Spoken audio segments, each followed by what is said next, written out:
I'm about to show y'all how to wire it up real quick. So on the little website thing, it said to make sure you get some female connectors, females and male connectors, right? You warm up together pairs, whites with whites and blacks with blacks. Then you get some more spare wire, got it from AutoZone.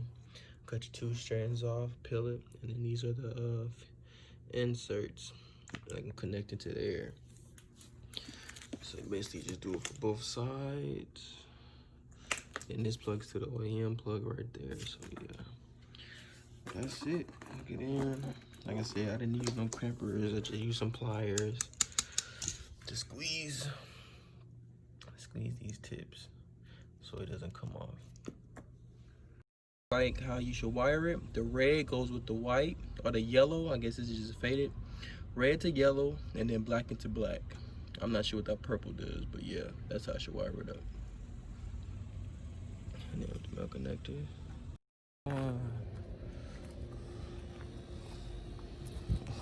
So much better like that, man. Just look at that.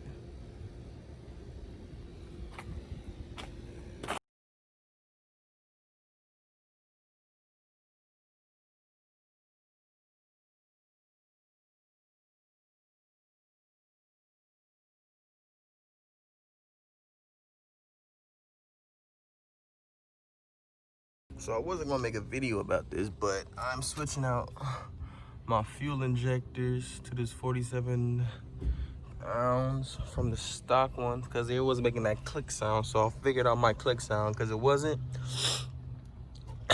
My rocker arms or valve arms, like everybody was saying, it wasn't that because the clicking wasn't coming from the case. It was coming from the intake manifold. So you know, I got the charge motion delete plates under there, so I thought that was going to delete the clicking, but it didn't. So the only next step was, boom, the fuel injectors. I was completely overlooking that, and mine was loose. So, and it was old. I believe that these was the ones that came in the factory.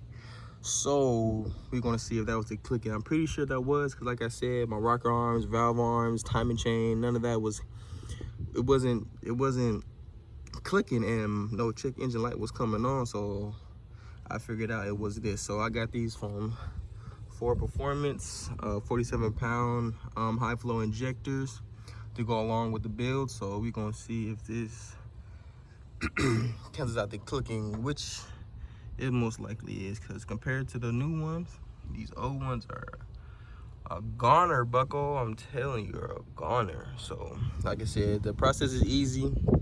You remove your fuel pump relay. I got it over there. You try to crank your car over 3 times, so like it relieves the pressure. You know, the fuel rail is only held in by 4 screws. You unplug all the necessary harnesses that you need to unplug, get in, boom, pop them out. There's a clip, these 2 clips on the side. Go ahead and release them, and comes out, and they come right out.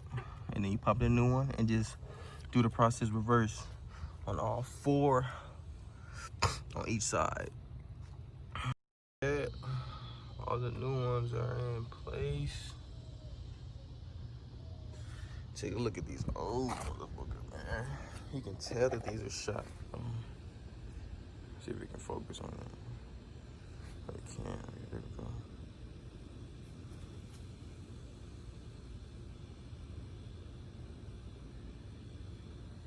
It ain't gonna focus, bro, but yeah, them boys is gone, bucko, I swear.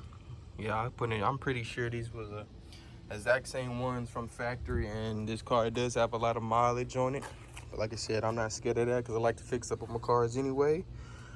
So yeah, we gonna see if this eliminates the tick, which I'm pretty sure it is. But first, I gotta put it back on, upload this new tune.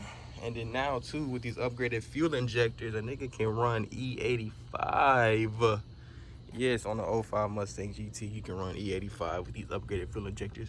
You do gotta get a tune though, so yeah. But like I said, I already got all that in the process. So bow bow.